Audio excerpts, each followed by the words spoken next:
So welcome to the Tokyo Living podcast.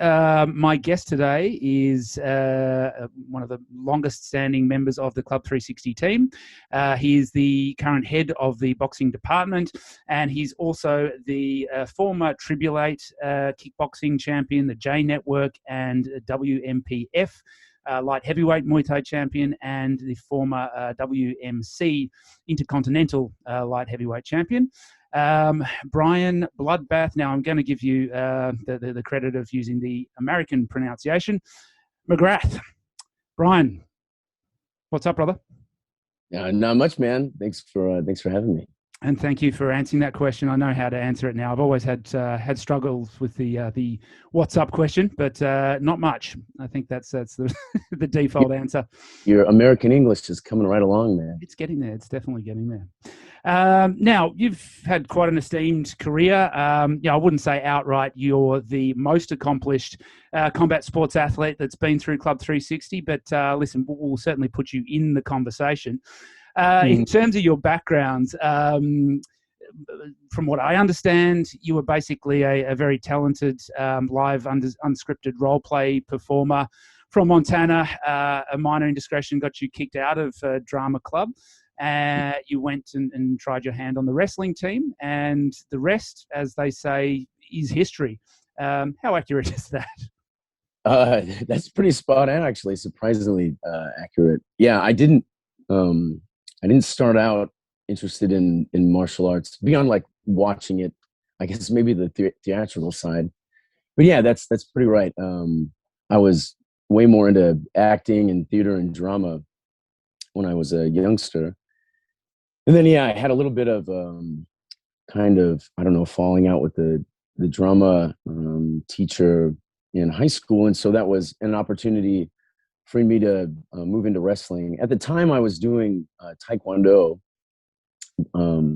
but I think wrestling was my first try at some like really hard sort of contact. And I found out right off the bat that I'm not very good at that. I'm not very aggressive, and I'm not. I didn't have, probably especially in high school, that the mentality that like being a good wrestler required. So I just got. Yeah, and what were some of those sort of traits in your peers that were better at wrestling? Was it a technical thing, or do you think it really was the aggression?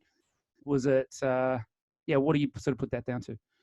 Yeah, no, it definitely wasn't a technique thing. Like that's what I liked about Taekwondo and karate was the technique aspect. I love to be able to train a technique and hone it and work it. But when it came to actually the tires hitting the pavement and having to like make that work in a live situation, I wasn't so good at that. And a big part of wrestling is like scramble situations where you both don't have a position yet and you've got to fight for it. That aggression and ability to like be comfortable dominating someone. I didn't have that at the time. Yeah. And how old were you when you started Taekwondo, and how old were you when you started wrestling?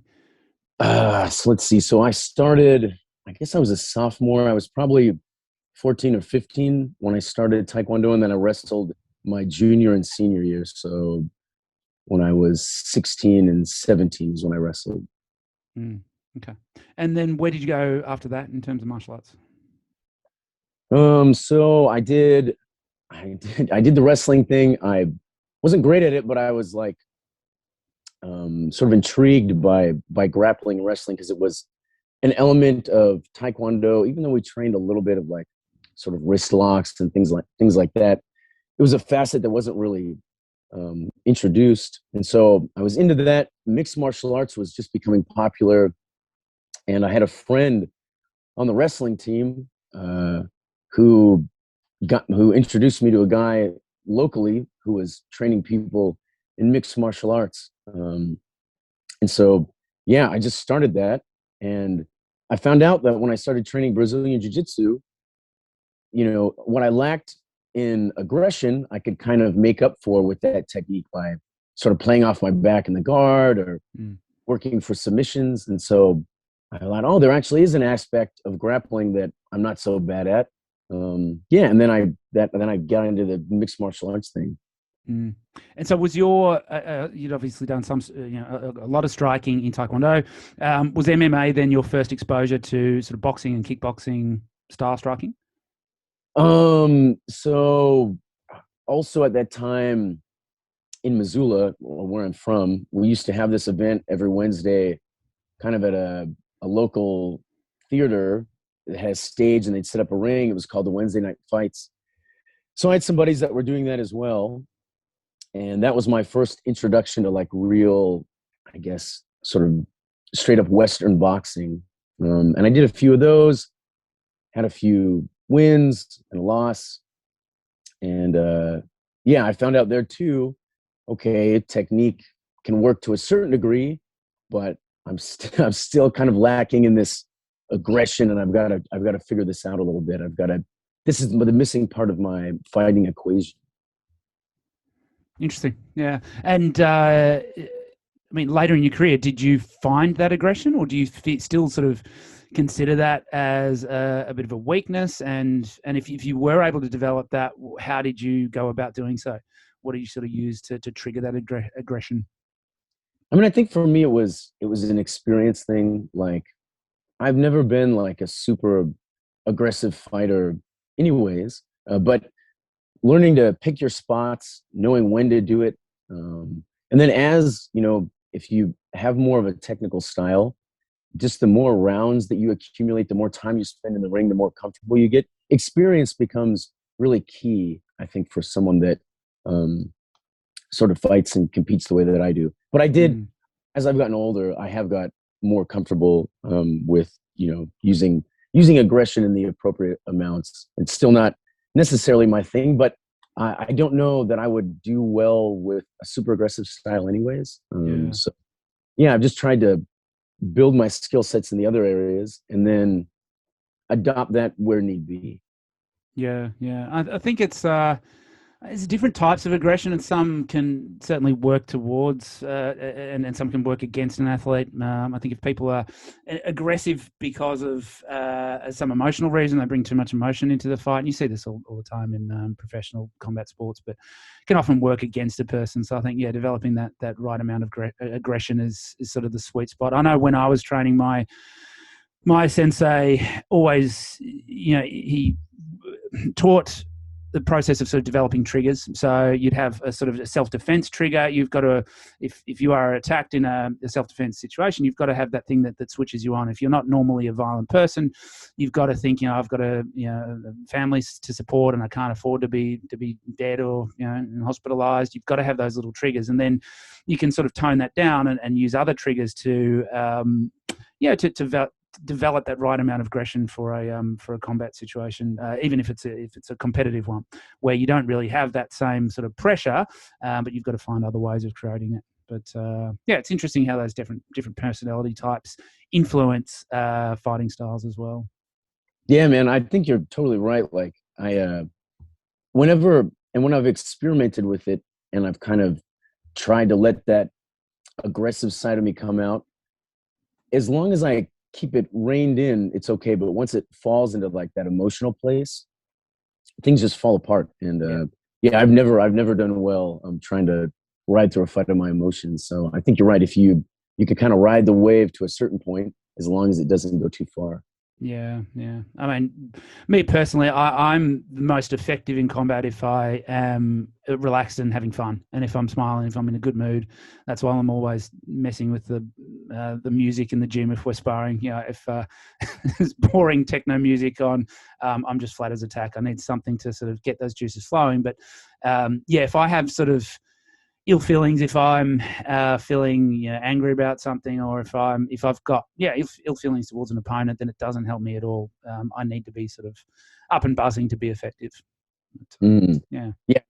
Well, that's one thing that I've learned, like from training with the Thai guys, especially when it's like work hard time, they really bear down, and then when it's time to just play and have fun, like they do that to the fullest too. So enjoying your training and enjoying the moment is a huge part of it. And I think that's also like with me, I always felt like, being like really aggressive kind of took away from the experience and the fun. And so I've learned to sort of meter the two out a little bit. But yeah, definitely. You got to have fun. You got to enjoy it. That's when the best stuff happens. Yeah.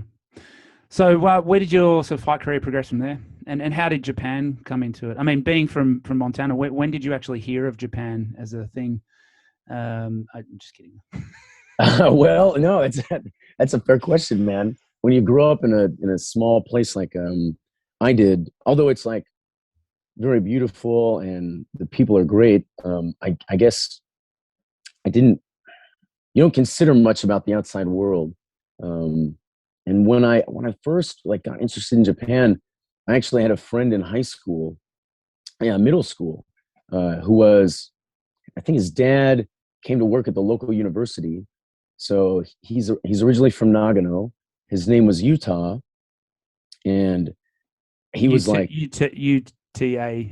Yeah, why? You changed the spelling to to fit in. Well, yeah, he came from, like pretty much from middle school in Japan right to the States. He didn't speak much English, and I was so curious about just a lot of like his mannerisms, and he would bring really interesting food, and obviously spoke like a different language. And so that was like my first probably real introduction to Japan, and I was super curious about that. Then, of course, like I think a lot of people, obviously martial arts films, Jean-Claude Van Damme, who one day I will. Yeah, we'll get onto that. Oh, I swear to God, JCVD. I guess I wasn't so much into Bruce Lee, like that was kind of the era before, but anything from Jean-Claude Van Damme on, like Jackie Chan, I was so interested in just martial arts films. And by the time I got to college, I figured, man, I really need to learn another language. And they offered a Japanese program, and I was like really into martial arts. And so I just kind of dove into that. And that was really how my journey over here started. Mm. Very cool. And then when did you go from there? When did you actually come to Japan for the first time? So I had a great professor, Tachibana Sensei, when I was in college. And, it was just my minor, but it required so much study and effort that my first 2 years of school were kind of just really digging into Japanese. And she made it like very clear to everyone, hey, if you want to actually do a study abroad, which she highly recommended, there's tons of ways to do this. And so she helped me like look into scholarship programs and do the application process. And so then my junior year, my third year of college, I studied abroad at Toyo University. I guess it was a 10-month exchange program over here. And at that time, my Japanese wasn't great, but I could just take a ton of different classes. Not that I necessarily was able to absorb much, but some of them were in English, some were in Japanese. I even took Korean. And I was also able to train with the boxing team and the kickboxing team and just meet really interesting people and make really good connections. Mm. And did you notice much about the differences in training methods between what you've been exposed to in the States and in Japan? Yeah. I guess so. I would like sit down sometimes and just watch like the judo team practice at the university, and they were clearly like super dedicated. It seemed like they always followed like a real regimented warm up. So there was a lot of rote learning. Like it seemed like they would do the same thing over and over and over till it was perfect. And I noticed that too with the boxing team. It was just a very consistent sort of regular schedule. And there were times when they were training hard. There were times when they were kind of just going through the paces. I would say compared to my training back in the US, there was probably like a lot of emphasis placed on back in the US, like physicality and aggression and mindset. Whereas here in Japan, it seemed like consistency and repetition. Yeah. I think that's, well, at least my experience as well. And I think that, if you were to teach martial arts the way that it's taught in a lot of places in Japan, back in the West, I just don't think it'd fly. I think the Japanese have a different sort of patience and a different style of learning, and it's definitely not for everyone, and works for them. But I had exactly the same experience coming out here. Yeah. How would you compare? I mean, to ask you a question, how would you compared to the Australian style? How was Japan doing? It's just a lot of repetition, and like you said, the same sort of format of classes over and over again. And even with someone like Tsukamoto, who I did most of my training with in sort of the mid block of my career, he taught very differently, but it was still very much the same thing over and over again. And he'd sort of switch maybe every 2 or 3 months and include different things, but then it'd be the same sort of pattern for the next 2 or 3 months, the same sort of techniques and same sort of training session format. And I think that, by the same token, if you taught martial arts in the same way that it's taught in the West in Japan, I think they would struggle with it as well. I think the Japanese really need that structure. Yeah. No, I totally agree. I think that's, you're right on. And did you have any fights the first time that you were out here? When I was studying abroad, no. I did, a lot of sparring and training, and but no competition. Yeah. And so then after that experience, you went back to the States, finished college. What did you sort of do fighting wise after that?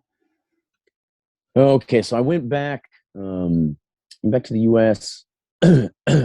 Switched my focus from Japanese finally to work on my major, which was health and human performance. Then I had, I guess, before I came to Japan, I probably had one mixed martial arts fight. And then I came back. I had a handful more, did some Brazilian Jiu-Jitsu tournaments. I may have done some tournaments before or after. But that's, I was still really into mixed martial arts at that point. And then, so I'm getting towards the end of my degree, and that's when I joined the JET program to come back out to Japan, because I met a girl in college who's now my wife, and I'm trying to think. So I joined the JET program. I didn't know where I was going to be placed in Japan, so I couldn't really prepare for that. A few weeks before you come out, I find out I'm going to be in Gunma. I think, okay, cool. That's not too far from Tokyo, but Gunma's like really rural. And I remember doing the orientation in Tokyo, and you start off at the Keio Plaza Hotel, which is really nice, really cool. There's like thousands of other people on this English teaching program.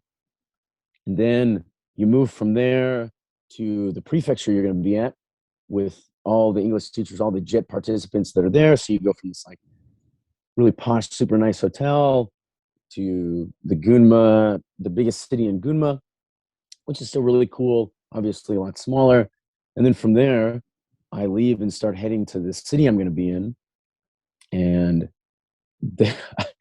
I remember just taking the drive, and all of a sudden we're no longer in any place that I would have like recognized from being in any metropolitan area. It starts to feel more like actually where I'm from. Like there's just farms and mountains, but we keep going and we keep going, and we finally get to Kanashina, and we are just like really removed from anything that I knew about Japan. And it was kind of a shock at the time, but I was really lucky because there was a teacher. I kind of let my coworkers know, hey, I'm interested in martial arts. And there was a teacher who I worked with who said, I know a kickboxing gym. And I said, oh, great. Can you take me there? And it was like, I don't know, maybe a 20 or 30-minute drive down the mountain, more into this city sort of that is close to where I lived. And it was a kickboxing gym. And I started to sort of discover the Japanese style of kickboxing and like really like appreciating it And my coach also was really into Muay Thai. So I learned more about that and started to realize like, wow, holy cow, there's actually like a huge history of striking here in Japan that I really hadn't realized. And this slowly pushed my interests from mixed martial arts more into just pure kickboxing. And also there really wasn't any jiu-jitsu or anything like that to do. So I just really dove into kickboxing at that point. Yeah, cool. And when was your first fight in Japan? So my coach, my Japanese father, Matsui Kaicho, he pushed me to compete pretty early on, and I had an amateur match against. I mean, at that time I was probably 85 kilos, so there weren't a lot of big guys. So my opponent was about 100 kilos, pretty big, and so I had an amateur match. During that match, I threw a leg kick that the big guy checked, and I ended up getting a kind of an ankle injury. I think I told you about this before, like what is it, the peroneus, the Yep. sheath around that tendon, I think just tore loose. Yeah. And so I ended up having to have surgery. And this like really, even though it was a tough experience, like was kind of an important bonding moment for me and my coach too, because I didn't have any family out here. And in Japan, when you have surgery, like you've got to have someone to kind of sign off for you and be your guarantor essentially. And body disposer in case the anesthetic doesn't work out. Yeah, so he like didn't have to do any of this, but he really went out of his way and helped me out. And yeah, I did that, rehabbed a little bit, and he was like, all right, let's get back on the horse. And so from there I started competing basically in pro matches, which as an English teacher on this JET program, because you're essentially a government employee, you're not supposed to do that, but I just kind of didn't tell anyone about it. I would have a fight on the weekend and then go limping back into school the next day and just hope the principal didn't notice. just tripped over. Yeah. That was kind of a shitty time, but I think everyone kind of knew what was going on and they were pretty cool about it. Yeah. And then, and you sort of worked your way up to a few title fights then. Yeah. So at that time I had some matches. I was lucky enough to win them all, had a few finishes. Some were kickboxing rules, some were Muay Thai. And so then my final match in Japan, when I was doing the JET program, was that Tribulate, that sort of regional title fight, where they played live music during the rounds, like, and it wasn't just like I don't know, loungy jazz music. It was like hardcore heavy metal. So you can't hear anything anyways, but you really can't hear anything when a band is like da, da, da, da, in the background. Wow. And the experience, like things are just crazy. I don't know. It was, I guess I kind of just zoned it out at the time, but thinking back, like it really picked up the intensity of the fight too. So yeah, I had that, got that win. At that time, my buddy Phil, who was living in Gunma, started doing a lot of cornering for me, and he's been my corner ever since. Yeah, so I got that win. You know, I've made some really interesting bonds and connections with people that have sort of lasted up until now. Yeah, but then I went back to the U.S. after. Right. Okay. And then when did you come back out to Japan? And how long? So how long were you out on the JET program?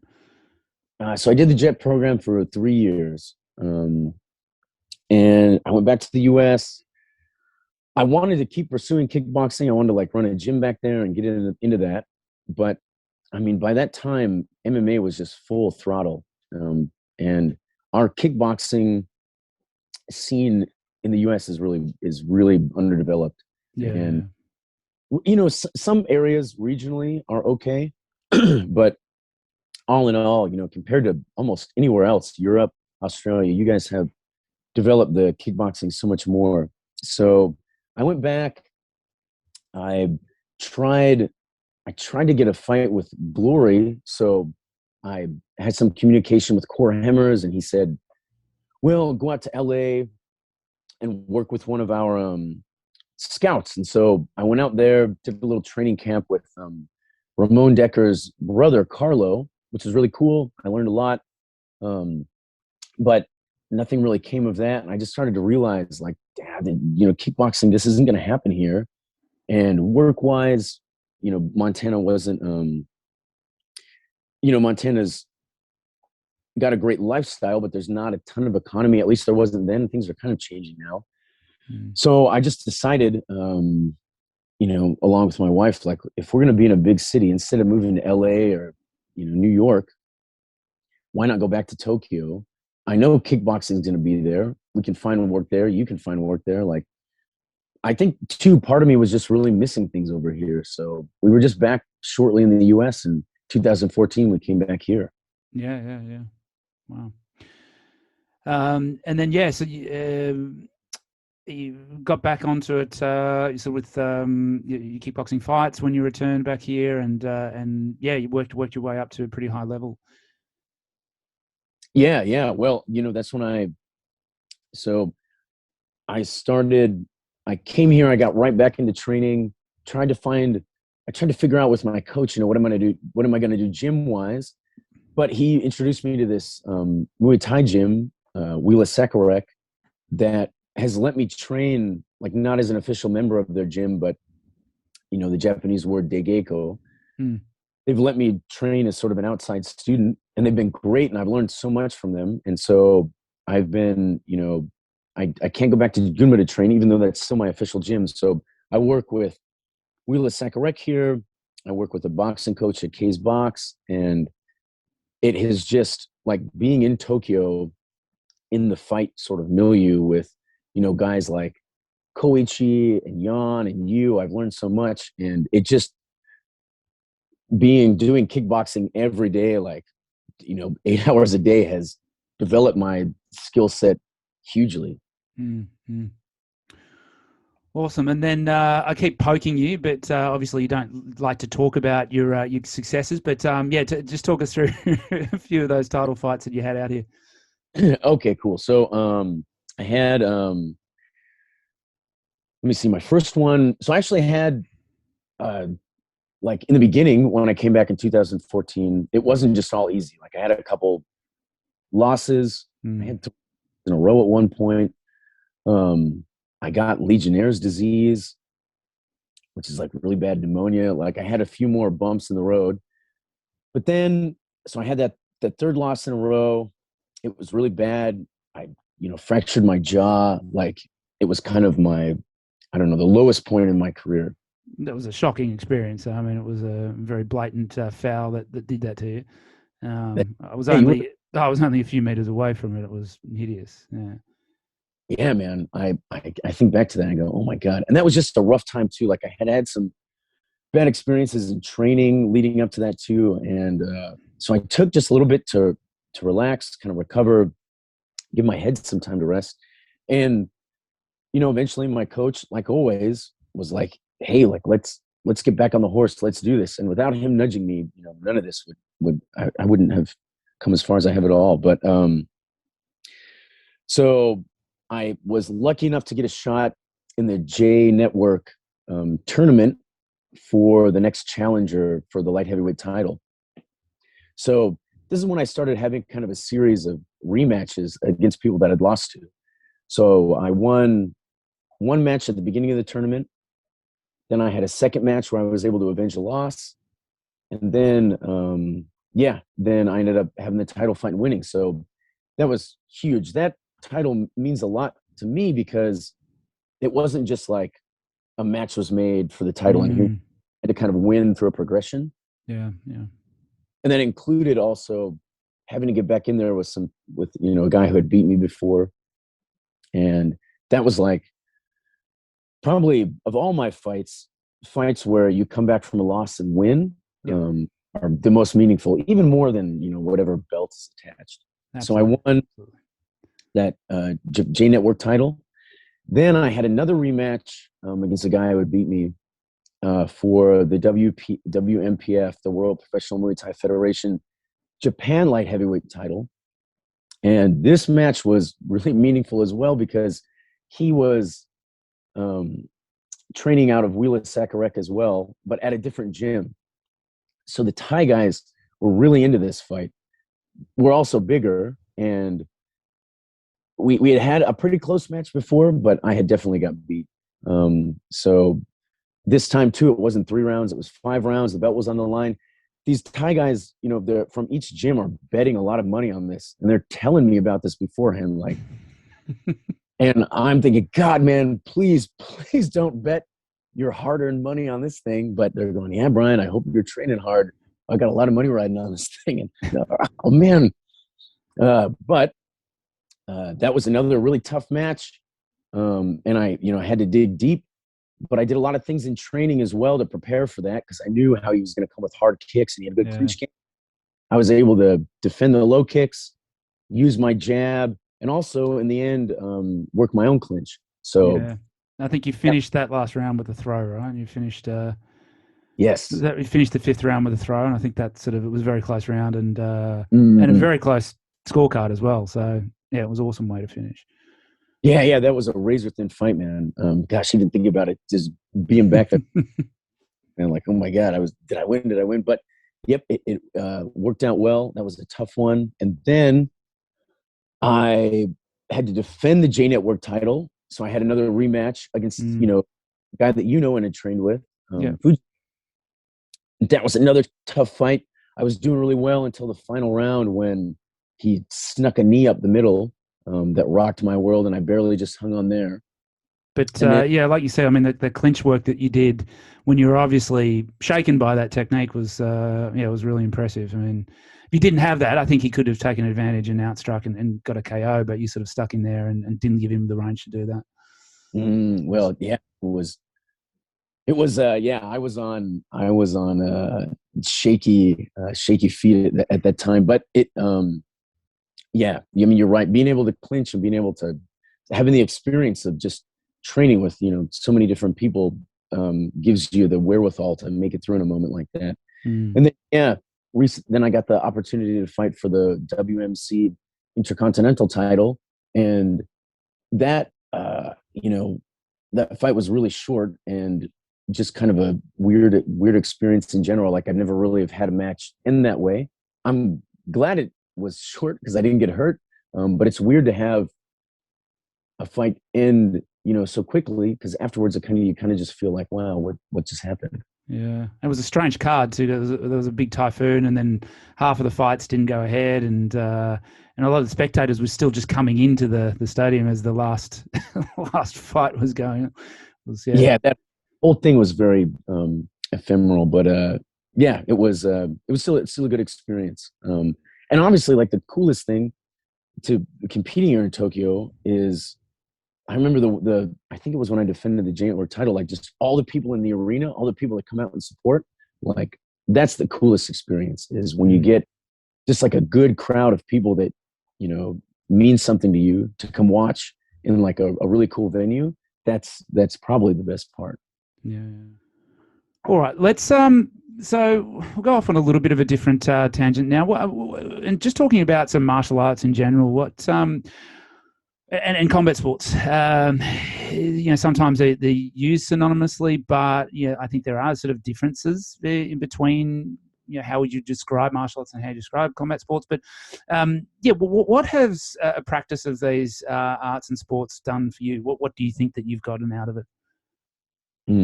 Oh yeah, man. Well, that is a super deep and complex question. So there's been so much self-exploration because it's not even necessarily the fight itself, but it's all the lead up. Like if you want to compete at a high level, it requires so much of you in the weeks and months leading up that you really find out, am I able to dedicate myself to something? Am I able to really see this through?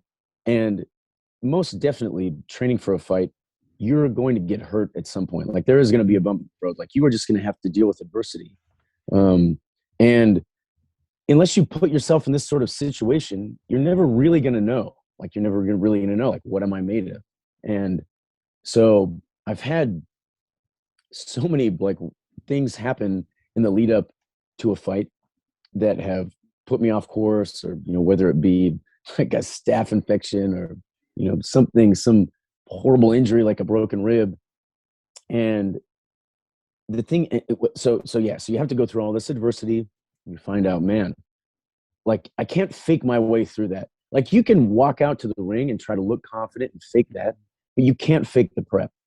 Yeah. And that adversity not only shapes you and hones you, but it tells you a lot about yourself. So that has been a huge part, like just prepping for all these matches, really learning like, okay, I'm not perfect. There's going to be days where I suck in training. There's going to be sparring when I can't turn it on, but I can be consistent and I can show up. And so I've learned some of my strengths. I've learned some of my weaknesses as too, like if I have some training sessions that go bad, like I can really get in my own head about that. Yeah. Yeah. So you learn a lot about where you're weak as well. And then you also learn or I have learned, going into a match, you're never going to be 100%. If you did have a hard training camp, you shouldn't be 100%. Like probably something is going to hurt. You're going to have like an injury or whatever, or something's going to be in your head. But that making that leap, like just taking the leap and doing it is always worth it. Like you're win or lose, you are always going to come away having sort of grown or learned something, as long as you invest enough in the experience. And so, yeah, and I think those are skills and important things to know about yourself in so many different facets of life, whether it comes to work, being a dad, being a friend, being intimate with someone, like being honest with you. You can fighting just strips it all away, and you just are raw and honest. And yeah, if you get, knocked out in front of 2,000 people, yeah, you can't hide that. Can't hide. But yeah. What is there to be ashamed of too? That is what it is. Yeah, yeah. I think it's a different type of challenge to any other sport. I think being in combat, there's that different self-discipline that you need when you're facing the reality of combat. I mean, there's someone wanting to hurt you, and you're going to have to hurt them, and it just the preparation that it takes to get yourself ready for that is just on a completely different level. And I think that you talked about before about the injury. Yeah, I mean, if you're training hard, if you're never getting injured, then yeah, you're probably not quite pushing yourself. I mean, definitely on a group level, when we look at sort of team sports and across big populations, if a team isn't getting at least some injuries, then they're probably not pushing as a group as hard as they should. But I think also just the mind games that go on when you do have an injury or a setback, because we sort of put so much pressure on ourselves. When you have a setback like that, there's always that temptation to give yourself an excuse. It's like, okay, I had this injury, so maybe the win isn't as important. If I lose, then it's going to be okay. I'm going to sort of forgive myself for it, and try and push through that every time, and give yourself that that permission to put that pressure back on yourself to really want that win. I think is really important. And yeah, I can't count the number of times that I've sort of had that dialogue with myself when something's happened in the preparation for a fight. Yeah, there's an interesting psychological piece here, as well as everything that I'm experiencing and going through. There's also another individual, my opponent, who is going through a lot of these same things, and sometimes you can forget that. And you imagine, in your mind, like, maybe you create an illusion that your opponent is not human, like they're just so tough and they're not experiencing any of these things. And then you just realize, like, you go in there, you throw your first few blows, you get a feel for things, you go, all right, these shots, I can handle this. This is something that I can take on, that I can do. And then, you have your fight, win or lose. A lot of times I'll talk to my opponent afterwards, and you can just be real with each other. Like, man, I was so nervous going into this thing. And that, you do that enough times, you have that connection, and you just realize, like, the humanity in other people, like what your opponent is your enemy in the ring, but that's it's really not the case. And I think that this spills over too in a lot of ways. Like, when you're having an argument with someone, like, they're going to show you a certain side of themselves, but often that's just their defense or whatever. That's there's some sort of armor they're putting on. And if you can fight someone in the ring and then be cool with them afterwards, Yeah. Yeah, I mean, you should be able to do that with almost anyone. Yeah, yeah, it's an interesting take. I always felt like that. I always felt there was that I was the only one that was getting nervous, that I was the only one worried about and having these sort of self-doubts. But I think, yeah, like you said, the more you go through your career, you get to understand that everyone is feeling like that. And even if you do listen to these interviews with, very famous fighters, I think GSP is one that talked about, being terrified and actually not enjoying the fighting process. But you still don't think that that's your opponent. You think that, okay, there's a lot of people thinking that, but the guy I'm fighting right now, he hasn't got that mindset. And neither has his team. Everyone puts on this sort of bravado when they're going into fight. And I think that does have a very real effect on an opponent. Yeah. I think combat sports have this interesting dynamic as well, where it's almost an individual sport, but it's in some ways sort of played as a team, because when you have team sports, everyone's sort of training together, everyone's sort of working together, but the success, obviously you have individual accolades, but the success is based on a team performance. I haven't really had much experience as a player, and I don't, to be honest, don't follow, primarily spend a lot of time following combat sports and then some team sports, but other individual sports don't seem to have that sort of team environment. It seems to be very sort of individualized, the athletes. And I'm sure this isn't 100% the case, but it seems as though there's more, not selfishness, but a more sort of self-centered approach in sports. But I think with combat sports, you get this team environment where the whole team is invested in the results of one person. And I guess maybe it's just because I follow a lot of combat sports media, but people are always talking about the successes as a team. You'll hear fighters a lot just saying, this is all due to my team and I've got a great team. And just coming from a traditional martial arts environment, that's sort of the way that we're brought up. Everyone in the dojo is there to help each other get better. And I sort of push that a lot with my junior students, that when you're sparring someone, you're not there to beat each other. There's sometimes where you'll be evenly matched and you can go pretty hard, and you are trying to make each other better by challenging each other and trying to get the better of each other, knowing that interaction will make both people grow. But when you're sparring with someone who's less experienced or smaller, your job is, yes, you work on techniques and things to develop your own game, but you're also trying to make that person get better. And I think, martial arts has, that senpai kohai system where you've got someone above you and to aspire to, and someone below you that's pushing you, and everyone sort of grows as a whole. I find that, a really strong point about martial arts, and something that may be suited to different individuals. There's some people that are quite sort of self-centered and will do well with other individual sports. There's other people that like to have that ability to work as a team and then to succeed as a team and not have the pressure. Because if you're on a team, then if you win or lose, you sort of win or lose as a team. But with martial arts, you're sort of training as a team. You're focusing on helping each other get better. But at the same time, once you step out there, whilst your team are behind you, you're in there doing the work, and you're putting your body at risk and your pride at risk as well.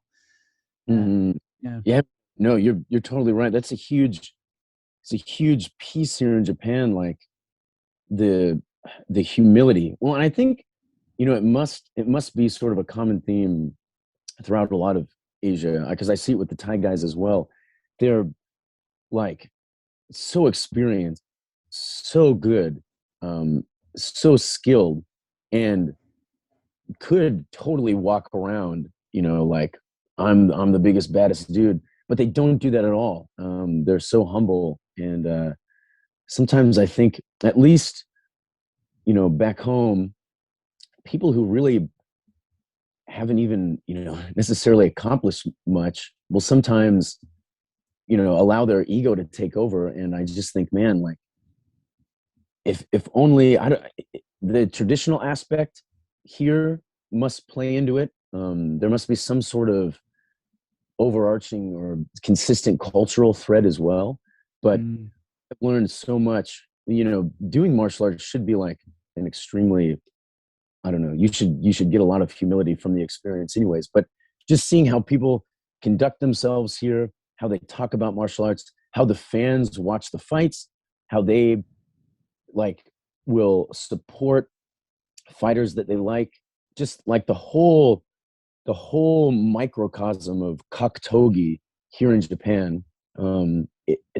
There is so much humility, and that has really rubbed off on me and really endeared me to Japan. Like I've always kind of looked for something like that, and there can be a lot of ego tied up in martial arts back home, and I was always trying to get away from that. And here, like I still feel like, I don't know, I'm still in awe of just how dedicated and how the lack of self-centeredness around a lot of people here on the scene. Like, it just blows me away. Yeah.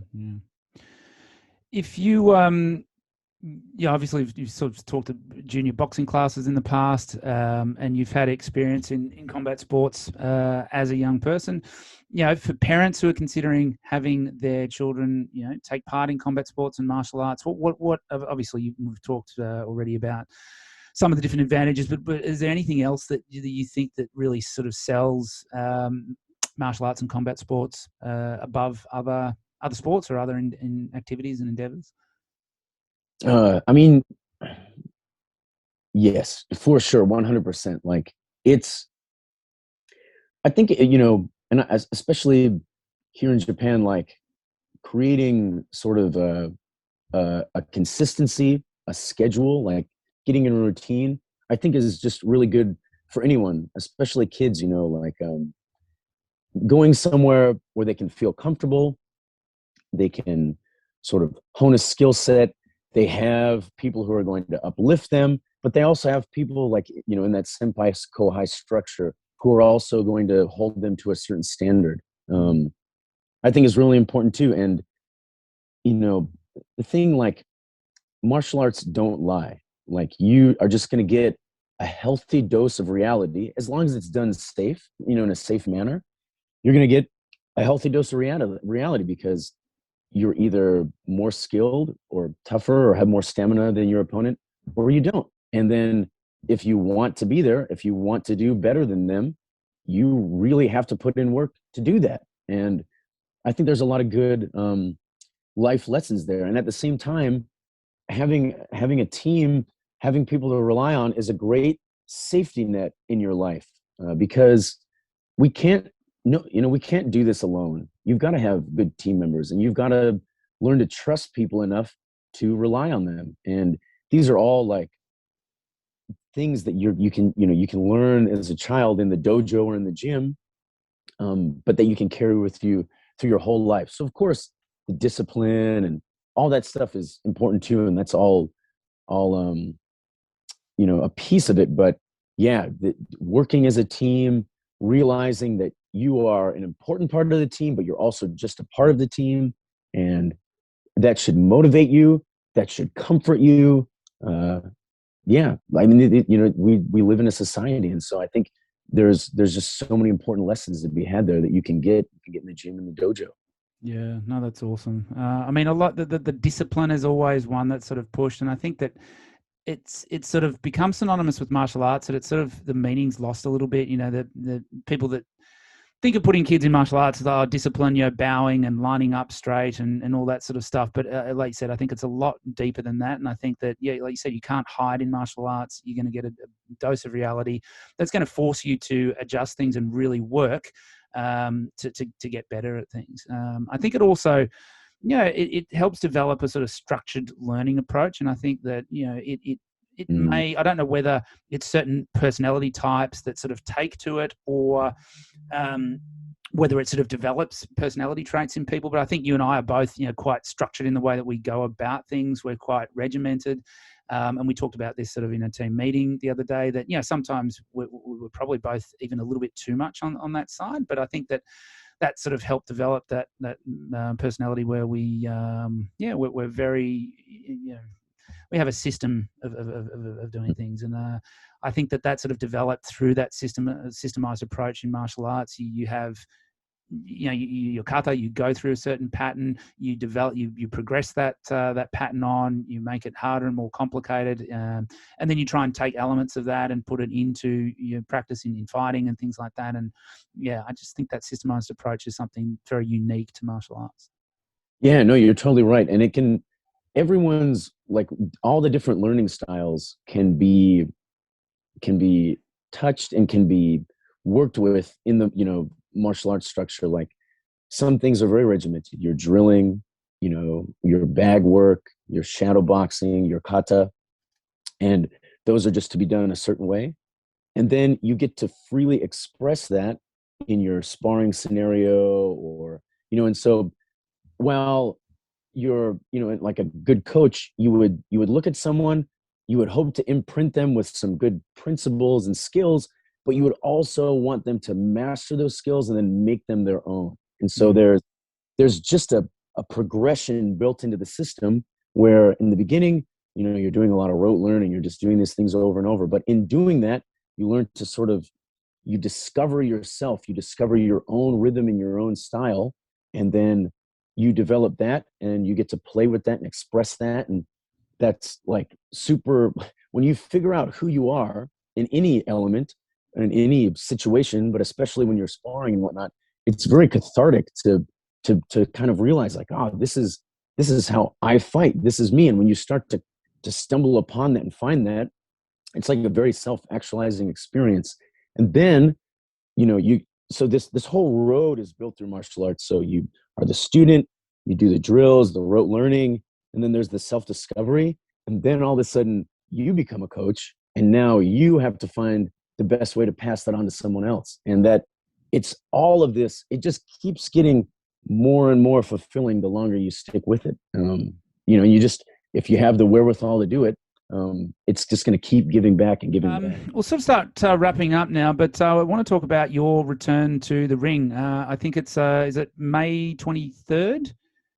Yes. You'll be fighting Konishi Takuma in the Rise organization.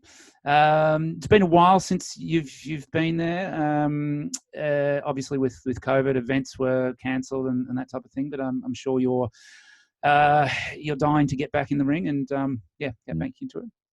Yeah, man. March last year, I had a match lined up, and I did my last hard oikomi practice, my last hard push. And a few hours later, I got a call that said, yep, the event's been canceled. You can't go out. Huge bummer, especially after doing a full camp. But yeah, everyone's in the same boat. So this has just been a crazy year. But yeah, finally, light at the end of the tunnel, I got an offer to fight for Rise, which is a great organization, has connections with Ryzen. They've really grown in popularity, especially off of all the accomplishments of Nasukawa Tenshin. Yep. They're really trying to get big. They're putting on a lot of big events. So I'm super excited to have a chance to compete with these guys. And yeah, it'll go down May 23rd. I think it's going to be on Abema, the app, which now apparently I think you can also get and watch outside of Japan in some places, maybe Australia, maybe the US. I'm not sure. Oh, really? Okay. Yeah, but people should be able to tune in there if they'd like. Yeah, cool. How sort of VPN protected is it? Do you know? Because some of these things. That's a good question. I think there's been some changes with it though, and it's a little bit more available in some places. Cool. I'm not sure, but it's worth a try. Yeah, awesome. And for the people who are in Tokyo, where is that taking place? And if they are interested in coming and see you fight, where can they buy tickets, things like that? So it's at Coleman Hall. Yeah, it'll be at Coleman Hall. Tickets, I'm not exactly sure when they go on sale. I would imagine in the next few weeks. Unfortunately, with the corona restrictions, the numbers will be limited. Yep. I think they'll allow up to 700 people in the event center. So if you do want a ticket, you can get a hold of me. You can shoot me a message, or hit me up through the Club 360 website. And yeah, I'm not actually sure where else. If I find out any more info, though, I'll let people know. Tickets should go on sale through Korakuen Hall as well. Okay, cool. And what do you know about Konishi? What sort of cat are we facing? Yeah, so he is sort of shorter, about my height, because I'm not terribly tall in the division. A shorter, stockier southpaw power puncher, real aggressive. For a while, I think he was a firefighter. He was doing firefighting and fighting, and eventually he just moved to kickboxing. But he's got a lot of physicality from what I've seen. He's fought in Glory, he's fought in Ryzen, he's fought in Rise, Rebels, all over the place. So he's got a lot of good experience. And so, yeah, I am going to, really be forced. There's also only clinch up to 1 strike. There's no elbows. So I'm going to be forced to really work my boxing game. Yep. Keep him on the outside and, contend with his aggressive, sort of powerful style. Yeah. Something about firefighters, huh? The former UFC heavyweight champ Stipe Miocic is a firefighter. That's right. Yeah. He kept his job, though. Yes, he did, actually. Right? Even though he's probably making a million times more money. Fight those fires, man. Yeah. Well, look, we wish you all the best with your return. If people want to get in touch with you, obviously, through the Club 360 website, you also have your own website as well, which has, I honestly have never seen it, to be honest. Yeah, you can open up brianmcgrath.tokyo. Okay. Come check it out if you have a chance. .tokyo, not .to. No, .tokyo.com or just .tokyo? Just .tokyo. Wow, very cool. All right. Cool. Well, thank you very much for coming on, man. Enjoyed that chat. If you've got other topics around martial arts that you'd like to have the listeners of the show tune in for, then let us know and we can perhaps come back and do it again. But enjoy your day and we'll catch you bright and early tomorrow morning. You bet, man. Thanks for having me on. Yeah, let's do it again. This was fun.